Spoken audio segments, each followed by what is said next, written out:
G'day, this is Bones Mackinnon, and you're listening to my new album, Goin Back, with the mighty John Broughton on Retrospectives on Casey Radio, 97.7 FM.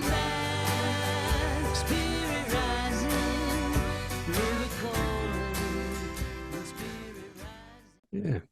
All righty. Well, I'll try not to throw too many curly ones at you, but we'll see how we go. Yep, no worries. Well, you've always had a love for writing, and we've got books to prove that, and obviously a love for music. We had your radio show for many years that proved that. So was there always a songwriter within you busting to get out?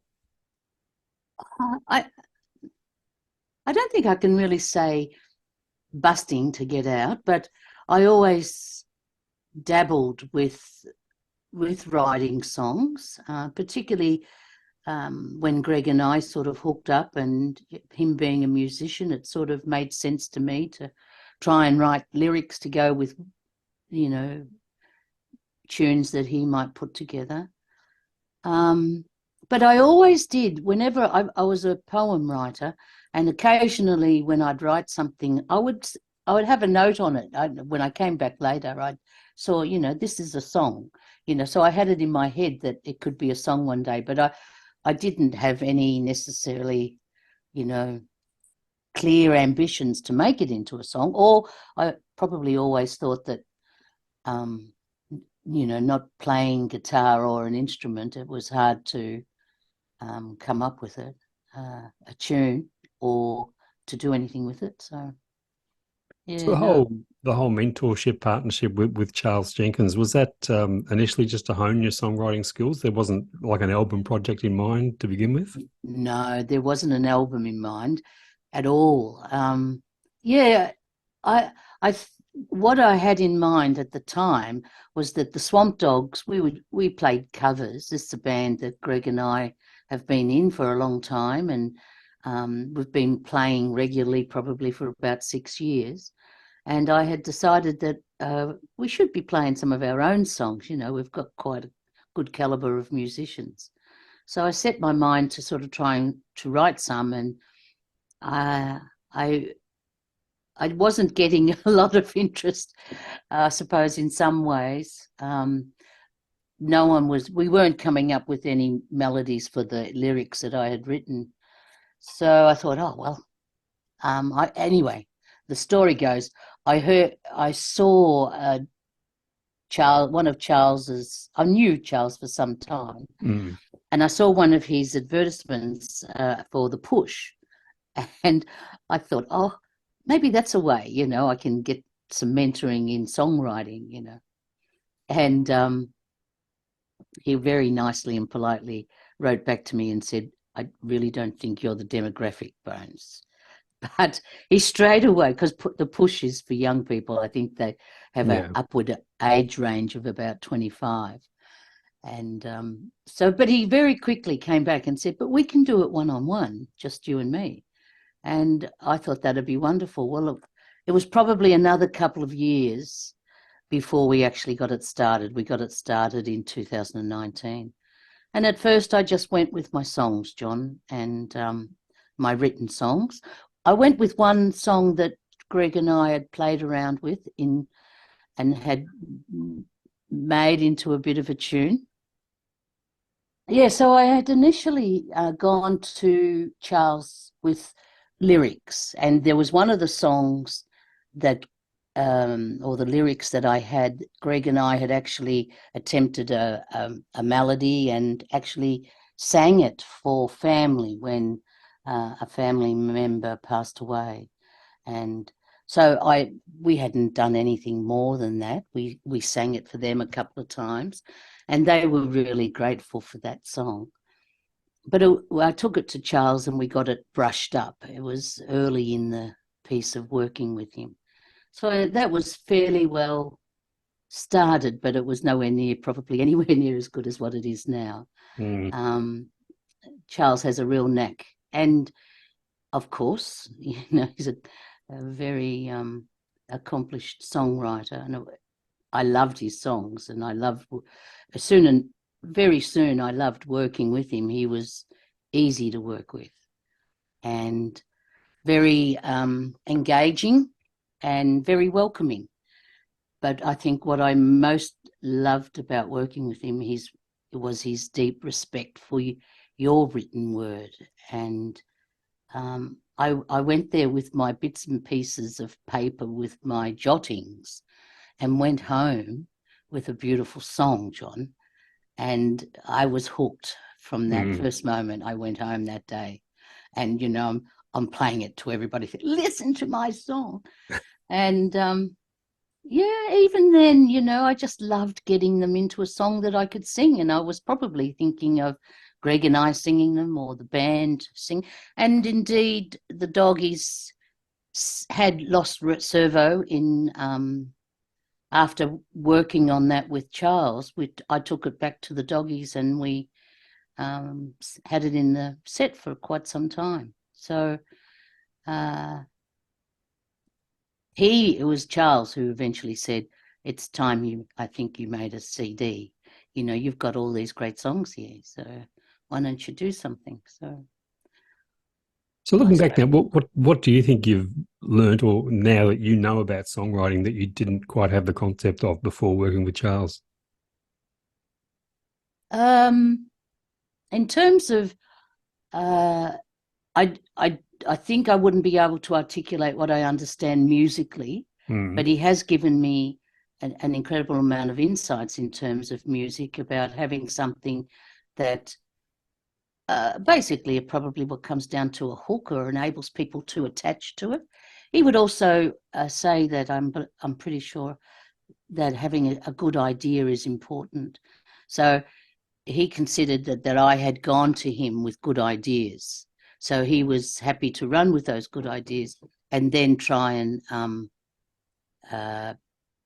he put beautiful melodies. He really tuned into the idea and the words, and as he would say, the rhythm and the rhyme of those words, and come up with an approach, really suitable, beautiful. What did I call it? It was like, it was laying it in a bed of music. Put those words in a bed of music, and on their own they were pretty bare, but suddenly they were placed in a surrounding, in a frame, that was beautiful and just made it shine. Lyrically, I think just being a little bit smarter with your words, a lot smarter with your words. And one of the things that he would always encourage you to write things in the way that you would say them. And I think most people that I've worked with in terms of writing, an old lecturer that I had, they would say to you to put it in your own words. And certainly Charles emphasised that. There's no use putting words that you think sound good. Put the words that are your words. And he would mine that, which was beautiful. And you think they're just, your words about something, and all of a sudden they're the framework of a beautiful song. But I know too from my writing, John, that I've written that book with Annie Pat, and I wrote a book with Indigenous artists down at Mornington Peninsula, and I very early discovered that people's words were more important than that they use, that come out of their mouth, was more important than sometimes what they wrote. Because people aren't always writers, but they are speakers, and they're adept at speaking. So, yeah. So someone who's done both now, writing books and writing songs, so what would be the main difference that you've noticed in the two? I guess the challenge of having to convey your story in a more concise package in a song would be a challenge to someone who's used to writing in a longer form. Yeah. You do need to become a little bit more efficient with your words, and you slowly develop the knack of seeing what words are extra, in there, and how very simply sometimes the right word in the right place is very powerful. So I had always written poems, and I dabbled with short stories early in the piece. I'm going back when my late teens then, and I had always played with the novel and dreamt about a novel, but I didn't really do. Probably didn't really understand that form, but I did do a course where I had a great short story teacher, and the shame is those are the sorts of courses that have disappeared in, I don't know, contemporary further learning, contemporary university courses. They're far more utilitarian. Mind you, you'll find editing courses, and I can't for the life of me understand what they edit if you don't develop writers. But anyway, I never had any trouble writing, and I was always the go-to person at my work, or to put words together to do the right thing. I'd done my master's degree by research, and that was a fairly significant piece of work.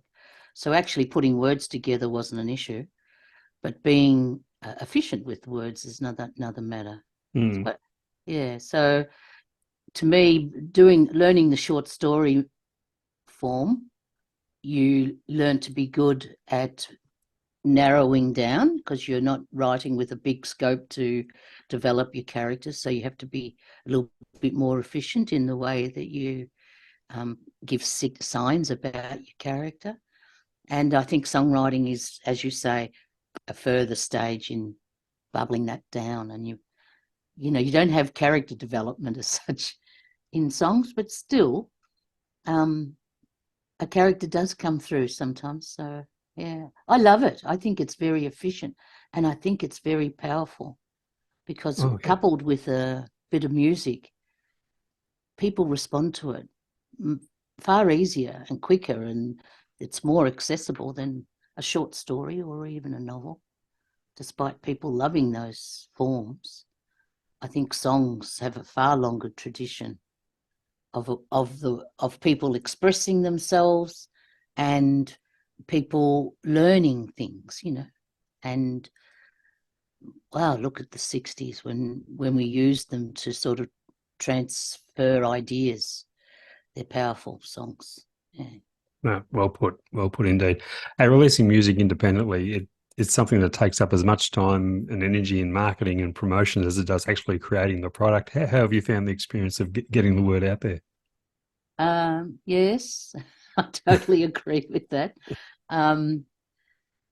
I suppose to my advantage, what had come first? I think the shed gigs had come first, John. So I had learned a little bit about promotion then, and getting word out to people. I think next came the choir, I think, in the chronology, and it was a similar case of having to keep getting the word out and promoting things. That's our local choir that I got going. Then came my book, Treasures from the Tide, and I actually approached it like I saw musicians doing, that they would go on a tour to launch their, not just the one launch, it would be a number of events. And, you go around flogging your CD, and I went around flogging my book, and I was happy with it. I got, most of my books sold, all bar 60, which is now available on Bandcamp. Oh, good. That was Greg's idea. Why don't you I think I've got about those few left, and somebody's already bought one, so that was nice. Good. The thing that surprised me most about this record, and I know we've had this conversation before, is that it was rockier than I was expecting. For some reason, I had a preconceived notion it was going to be a gentle, folkier type sound across the board.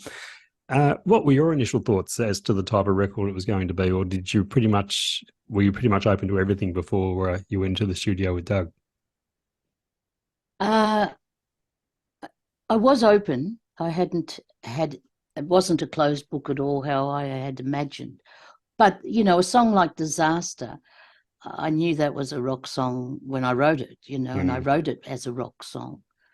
And When the Love Is Gone, I think I did, when I wrote that, I saw it as some sort of torch song about love. And, you know, that's always a torch song is usually a bit stronger, but there are quieter, sort of sadder things. But I think, you know, I'm the generation that well and truly grew up with rock and roll. You know, it was our language. Mm. And it had been our language, people's language, for a while before I came along. And it's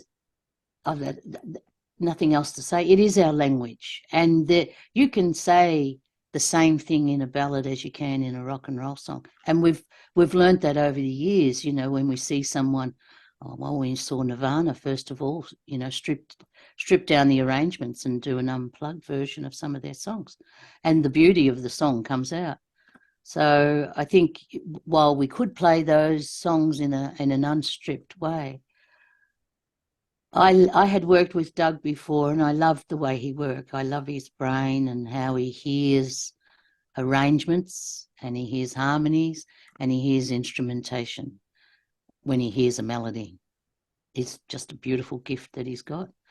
And there was no way I was going to argue too much about what he saw or heard. Mind you, we did. It was on the table, and we to and froed sometimes. But I liked what he did, and he couldn't be more tender with a couple of songs in his production. And there's a couple that I'm pretty glad that came out as good rock and roll songs, because I think the genre tells the story too. And yeah, when I say it's a language, it communicates with people. I think if you put the song like Disaster out in maybe just a folky ballad, it would have nowhere near the balls it has at the moment. And I enjoy that, you know, I enjoy its power. When the Love Is Gone, even Tell Me Baby, you know, it's a poppy little number. I never would have considered doing pop, but, you know, Doug, I think, is probably a bit of a master in that field, and has a good background of, you know, song history, song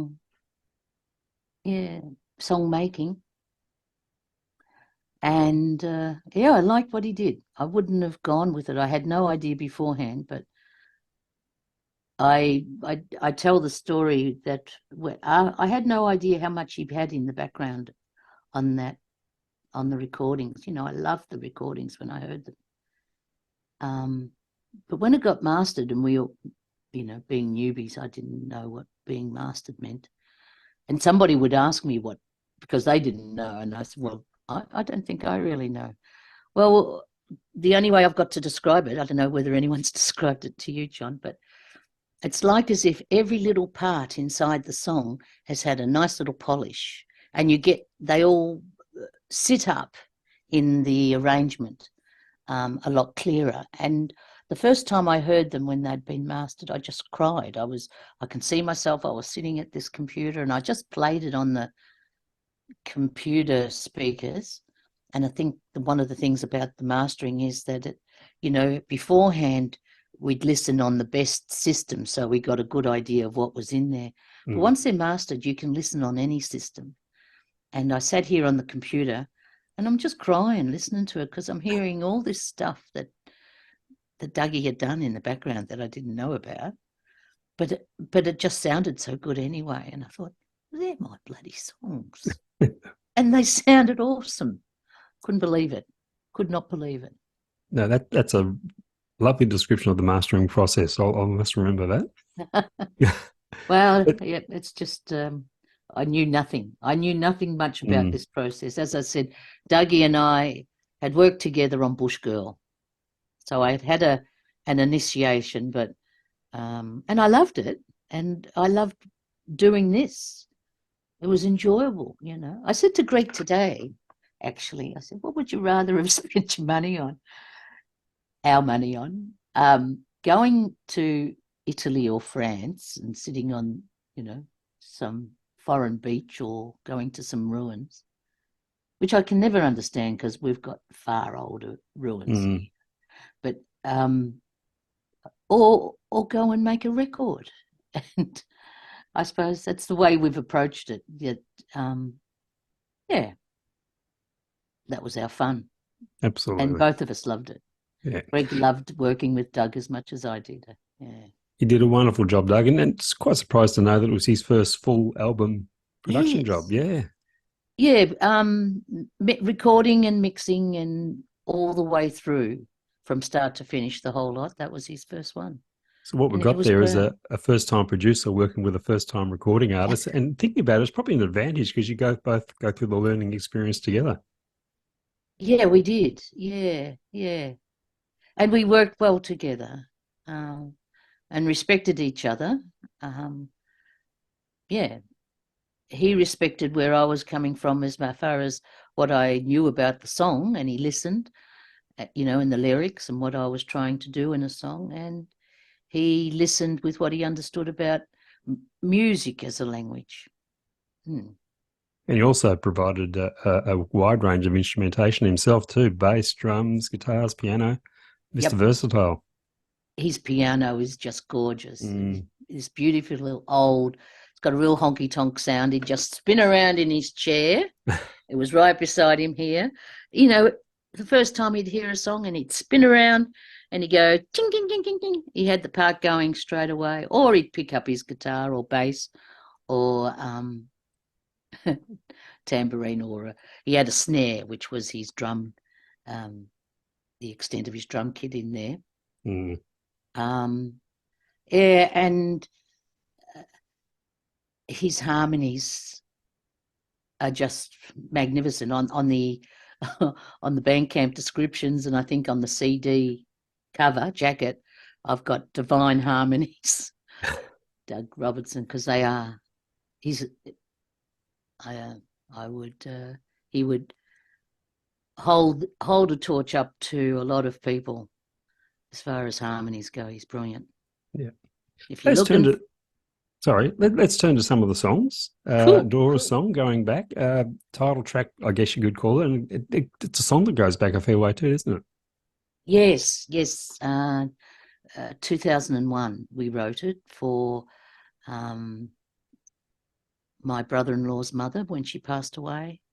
And she had been taken from her family when she was young, about 9, and never saw them again. And she never, ever talked about it. And just because of my connection with Aboriginal communities, I knew that she had always made out it was a wonderful life and it was just what she wanted. But I knew she probably didn't have any agency, and her mum didn't probably have any agency in that decision. And so when I heard that she died, those words just came out. I was singing her back home, that finally she was going to go there. And it was lovely to include it on this album. And we tossed around a title for a long time. And the other songs, both Greg and Doug and Charles, they all seemed to agree that the theme about going back was strong in all the songs.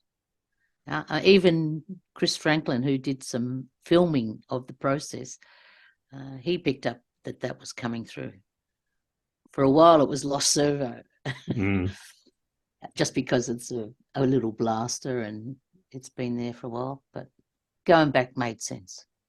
So would that be the centerpiece song on the album if you had to point to one song that defines what it's all about more than any other? Well, I do. Because for me, Going Back, for her, for Dora, it was going back to her country and going back to her family. But for me, Going Back, I actually find it quite an Australian saying. I think it's quite iconic. And a lot of Aboriginal people do use that term. They're going back. It just means they're going back homeland. But I think as far as in contemporary living, when we go back, it's often thought as nostalgic, and I don't think it's nostalgic at all. It's about owning where you're from and where you are. And sometimes that means, and I know it would be the case for Dora, owning what was painful in your past, and anyone else who had the misfortune of being in that situation. Going back is owning what was painful in your past as well as what was good. And it's what's painful in your present as well as what's good. So to me, I think that's not a bad philosophy. Not bad at all. Not bad at all. It never crossed my mind. Features some beautiful cello work from Anita Quayle. How did that connection with Anita came to be, and who was the genius that thought of the idea that this song needs a cello? Dougie had put cello in there, and we had talked about it when we were making it, that a drone sort of noise would be nice in there, you know, like, because it's evocative, isn't it, of emotion, that sort of drone. And I even thought about a didge doing that drone. And Dougie had pasted in from his, cavalcade of stuff at his desk. He pasted in a bit of a, engineered a cello sound, but both of us and Greg all agreed we could hear the real cello when we listened to the song. Anita actually played on an Ice Cream Hands album 20 years ago when she was a younger person. I had come across her. I loved her. Oh, I do love her Beyond the Lake stuff. Mm. And once during COVID, when I was doing Bonesy's story time, I'd put I'd read a going to bed story for the kids, and I had this idea of putting, Anita and her partner had put together this album of songs that would help you sleep. It was during COVID, And I flipped off a message to her saying, would you mind if I used that in the little movie? And she did. She was happy for me. And it's in the movie, Bonesy's story time. But, and then Huge was working at the Multi one night, and Anita was playing with Zanny, and they were supporting Eddie Perfect. Okay. Yeah. And I sent her a message and said, oh, if somebody's fixing up the mic on you or on your cello, it's probably my son. So say good day to him for me. And so we had a bit of a connection. But Dougie made the reach out. And when she heard it was me, she was really glad that she had agreed to do it. So, it's beautiful. It is.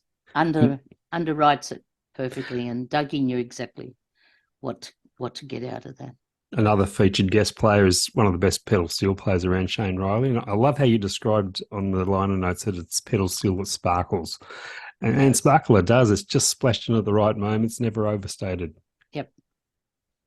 Yeah, I think Dougie just handed him the tracks and said, can you put some pedal on it? Because you wouldn't need to tell Shane Riley what to do. And it was beautiful. We were just... you can imagine hearing that for the first time, John. It was just magic. Tears to the eyes again? Sorry?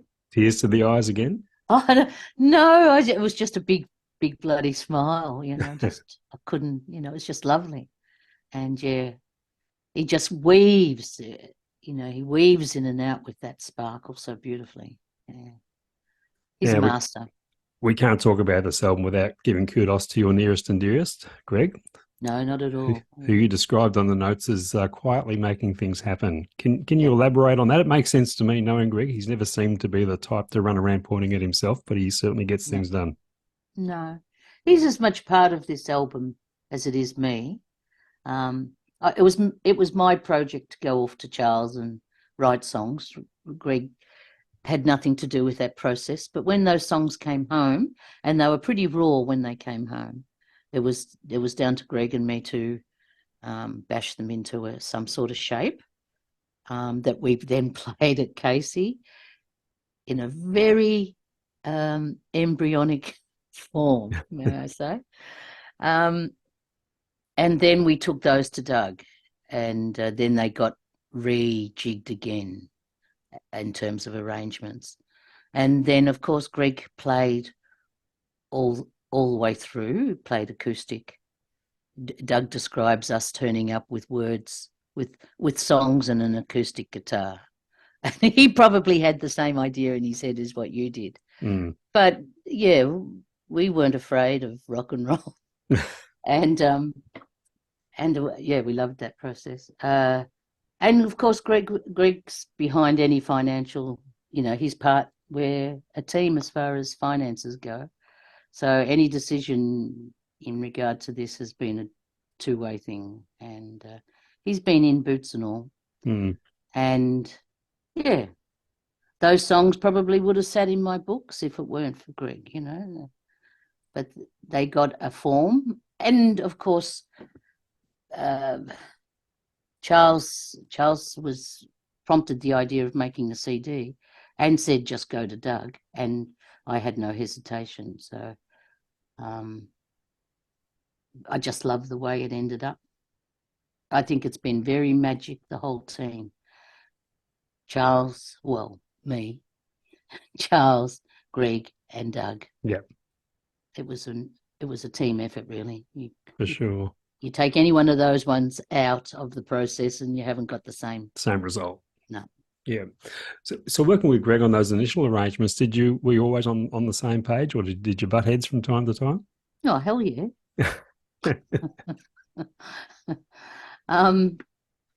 Yes. But sometimes it was rather dynamic process of working it out, but we got there. And I suppose we've worked a lot together, as you know, over the years. We've done the Swamp Dog show, we've done the Swamp Dogs, we've always played together, and we did the shed gigs. We've done a lot together. So none of those have been smooth either. You're there as two independent people and you have different ideas, but somewhere in our particular magic, we hang our way in until we, come to understanding each other a bit better and coming up with what's good. It's pretty damn.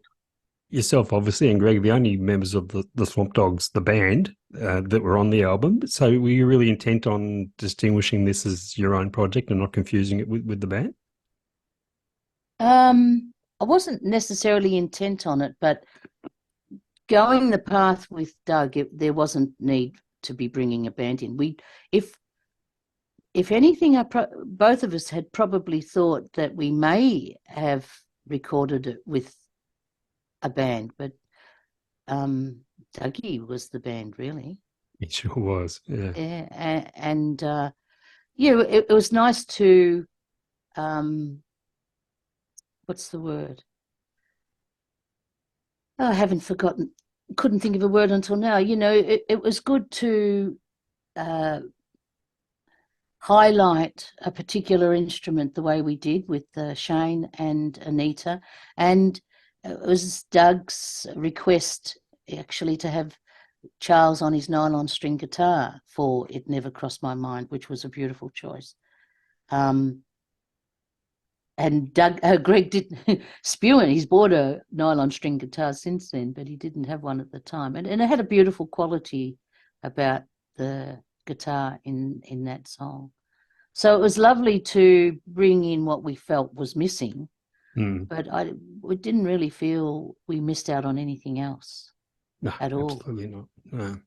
And Doug's piano was just loved it. I love it in the album. And sorry. No, you're right. Go on. And the Merry Knoll Birds. Merry Knoll Birds. The Merry Knoll Birds in the last song, Morning Song. Oh, of course, yes. Yes. So I had got up one morning, as I often do, as before dawn, which is what that song was all about. And I just grabbed my phone and thought, I'm going to, and I've always recorded bird song. It's magnificent bird song. And do you know Australia's the home of songbirds? The world's songbirds originated in Australia. Did it really? Yeah. Not surprising. We have the most beautiful songbirds. Greg and I were out there listening to, we discovered, we've done it before, but we'd forgotten what it was. The pied, I'm going to say butcherbird, but I don't think it is. The pied might be. And there was also a bowerbird in our area, and we discovered that. And the beautiful songs they've got. Anyway, so in the morning, what that song's saying, so I just had this thought, I'm going to record them this morning, and I sent it off to Dougie, and by the time I got to the recording studio that day, Dougie already had it stitched into the beginning and the end of that song. There was no two questions about putting it in. It's beautiful. So that's another little instrument. Nice. Oh, record it on your phone. That's incredible. Yeah. I'm still one that believes very much in the sequencing of tracks on an album, which is probably something that's become more forgotten in this streaming era. So I was really happy to see Lost Servo as the opening track on the record. It just stands out to me as an obvious opener. Is that the way you saw it too? Yes, in the end, but it wasn't the only possibility that was in there. And they would do your head in, honestly, trying to organise tracks on a CD. But we also then tried to, just in case, Greg's and I have never stopped playing vinyl since the beginning. We've always had, and except Greg's collection is always in a lot better condition than mine. We always used to say there was just far too many parties that were held with my records. But we had planned, if there was at all a need, or it's a bit costly to go down the vinyl path, but if there was enough interest in a vinyl, we'd get one pressed. And so we organised it as A side, B side. So A side finished on It Never Crossed My Mind, and the B side starts with When the Love Is Gone. So it's not just the first song, but there was also two last songs and two Look first at it as songs. an album, as a final album. Okay, I'll remember that next time I listen to it. Yeah. So there's the positioning of all the songs, and we thought Lost Servo was a good one, and it was no, it wasn't. Going Back was the first one released, wasn't it? And then we released Lost Servo. And it went really well on the MRAP charts in that very first week, because it's great sound. Great. I had in mind when I wrote that song that I wanted the lonely cowboy sort of Western story of the wide open road. Oh, yeah. Not horses, but vehicles, but the same sort of loneliness, I suppose, of that traveling, and mixed with the notion of the idea that truckers often talk about. I have my dad drove trucks, and his father before him drove horses, but my sons are truck drivers, and Greg and a number of my brothers, and the idea of a nighttime, sometimes you hear on the radio truck drivers ringing up, quiz contests, and they talk about strange things on the road. And I guess that song came from the notion that sometimes things appear, but it also came from the notion that, places like Brigadoon appear for a short time and hold people's dreams and then disappear. And when I had to think about it was really funny, because I had all these very verbose verses in it.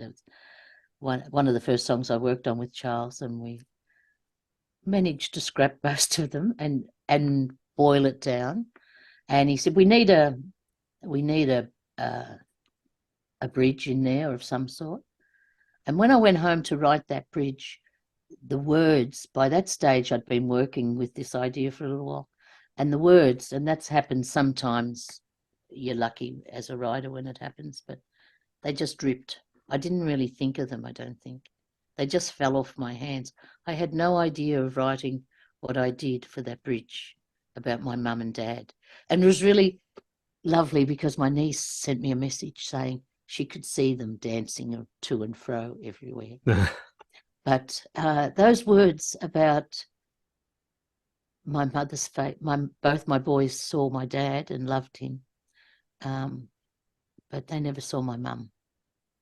And just that sometimes you carry a sadness in you and you don't, you live with it and you don't think it's always there. But those words just fell out as if I was to think about something that I would have loved for.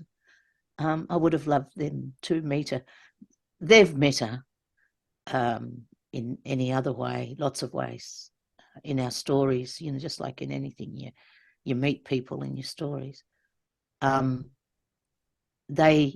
Eugene had his 21st, he said, I want Bridie's banana cake for my birthday cake, so they knew her and they love her. It's just I don't think it would make their lives a lot different, but I suppose it would be a little bit of gold and magic if they did know it. Yeah. And I'm glad I got it in that song. I'm so glad I did. It's a great driving song, Lost Servo. The first time I heard the album, I was on the open road, and it just suited the atmosphere, the wide open road in front of me. Oh, good. I'm glad. Yeah. And you were a servo attendant back in the day, I believe. First job. Yeah. In Mr. Downes's, I weighed the trucks in the weighbridge at Nanagoon. I was 16, 17. And he owned the servo, what used to be on the opposite side at Nanagoon. Yeah. Going down the highway. So on the Nanagoon side, on the south side of the highway, was the original Nanagoon servo. And it used to be open 24 hours at one stage. So it was always the go-to place to get a couple of potato cakes and hamburger or dimmy. Dimmy, yeah. In the middle of the night. But yeah, I used to serve the petrol and cook the chips and serve on the counter and weigh the trucks in between time. Wow. So I suppose my little romance with servos began then. Yeah. But and the other servo that presents strongly in my mind is the Billabong servo outside of Bairnsdale. Because I had a couple of brothers who lived at Bairnsdale. Yep, driven past that one many times. Yes, and it used to be open 24/7 too. Yep. I don't know whether it is anymore. But, after the pub, 2:00 in the morning, I've been up there with my brothers where we take a drive out to the Billabong. And, it's sometimes another world when you step inside a servo. So it's always warm and comforting. Or the old ones used to be. I don't know if the new ones are that, but there's a warming side to them. It's a refuge along a lonely highway. A refuge, yeah, perfectly put. Tell us about the song Utopia. I believe that incorporates some words that aren't entirely from your pen, but from another source. Yeah. When excuse me, I'm sorry. I went to live outside Alice Springs when I was 20, and for a year, and at a place called Little Ginger Porter. And one of the women there, like people in those communities, they don't let you be an orphan. If you're there on your own, they adopt you into their family. Everyone gets adopted. And so I've maintained that connection with that family. In fact, that woman passed away just last week at the lovely age of 85. And her daughter, who's my sister, she married a fella, and the words that song is based on are or not so much based on, I I tied in with the notion of that song. They seem to fit so perfectly, is her husband's father. He was an elder at the same time. And I had written down these words he gave me at the time. He asked me one day to take his photo. And, you know, I had a camera. I was dabbling. I had an interest in photos. And he sat down in his home, and, you know, it was like the royal portrait. And, you know, I was not one to mess with what he had to say. And he wanted a photo taken. I took it. Now, 35 years later, I took that photo back to his son and my sister, who he's married to, and their kids, and they didn't have one of him. And so it was like that old man, he knew back then that he was planting it with me. And I don't know, for God's sake, why he thought that I would look after it. But anyway, he was right. And I returned it. Now, later on, a few years later, when I was writing my book, Treasures, and I was looking back through old poetry, I came across what was the words he told me that day. I'd forgotten that I'd written them down, but when I saw the bit of paper, I remembered, yeah, he'd said these words to me, and his words were beautiful. Anyway, the last words of the song are based on, and his words were basically saying, this mob will find out their houses are made out of bricks and they'll crumble. But what my father gave me lives in my heart, and his father gave him, and his father's father gave him, and it will live forever. Now, the next time I went to the Alice, I handed my brother-in-law, my sister's husband, those words, and I watched all day as he put those words in his pocket, and he pulled them out and he read them and he put them back in again. And I had the pleasure to be there when he then showed his son those words. So it was nice to have been an agent in that little passing on that old man had decided to do in somehow in my hands. But I took my boys up, Greg and I took the boys up, and Dan's Lou, who to spend a week on country with my sister Amelia and her husband and family. And it was just their way of introducing them to the country and the family. So we've always been part of that family. There've been a lot of to and froing in those years since 1975. And the song is based on, there's a place north of their country called Utopia, and I think it's the home country of my mayor, my mum, who passed away last week. It's near, Utopia is a station, and I always used to think, you know, what a funny name. And then it made me think, you know, in the middle of the desert out there, and the rocks and the sand and whatever else to call a place Utopia. And then I became very aware of how much of a place of utopia it was. Probably not what the average Westerner might think of utopia by a long shot.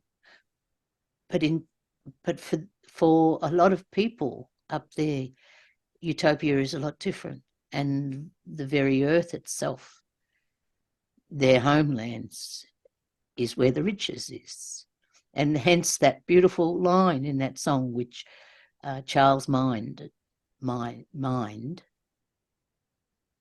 at night the stars, is it? Pour riches in their hands.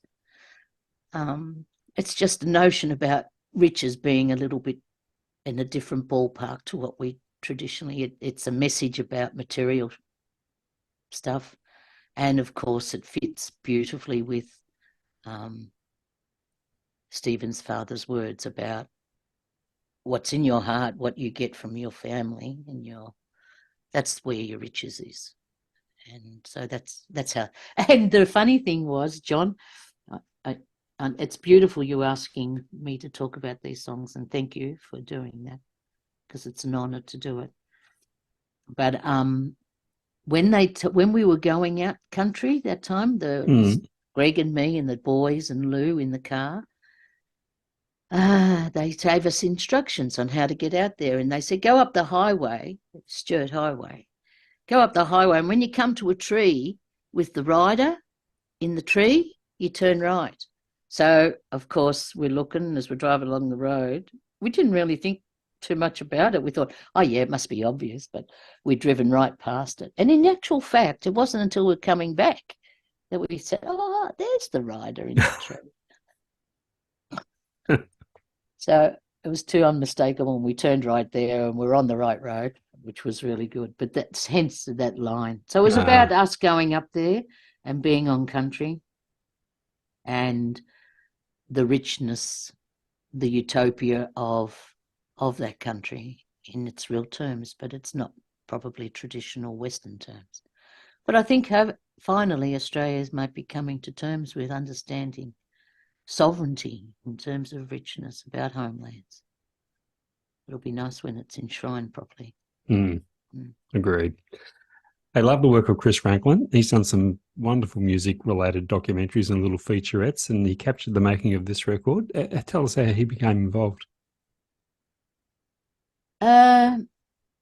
I had seen Chris's work with Charles, and both Susanna Espy have both had movies made. And at one stage, as you well know, I was trying to get a grant to fund this CD. As we went along, the journey became evidently more significant. You know, it was rather a special journey, you know, that at this stage in my life, I sought somebody to help me write songs, and then we were going to make it into a CD. So I wanted to document that journey, and I thought Chris would be the perfect one. But when I was unsuccessful with the grant, we asked ourselves the question, and we bit the bullet and said, I would still like to do that. You know, Greg was happy to go along with whatever I felt strongly about, and I thought it was a good idea for my own kids, to have that documentary.